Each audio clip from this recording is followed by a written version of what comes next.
Hamas తీవ్రవాదుల పాలన మళ్ళీ పాలస్తీనాలో వచ్చేసింది. ఎప్పుడైతే అక్కడ ముందు పాలస్తీనా లోపలికి ప్రవేశించిందో ఇజ్రాయెల్కి సంబంధించినటువంటి దళాలు మొదట ఉత్తర గాజాలో ఉన్న ప్రజలందరినీ ఖాళీ చేయమన్నారు. ఆ తర్వాతన అక్కడే ఉన్నటువంటి ఖాన్ యూనిస్ ఖాన్ ప్రాంతంలో కావచ్చు, వెస్ట్ బ్యాంక్ ప్రాంతంలో కావచ్చు, వీటన్నిట్లలో వరుసగా పూర్తిగా తమ ఆధీనంలోకి తీసుకున్నాక దక్షిణ గాజాలో ఉంటే అక్కడ కూడా తీవ్రవాదుల్ని మట్టుబెట్టారు.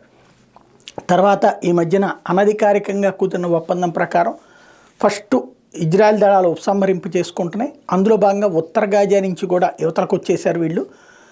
ప్రధానమైనటువంటి దళాలన్నీ వెనక్కి వచ్చారని చెప్పుకున్నాం.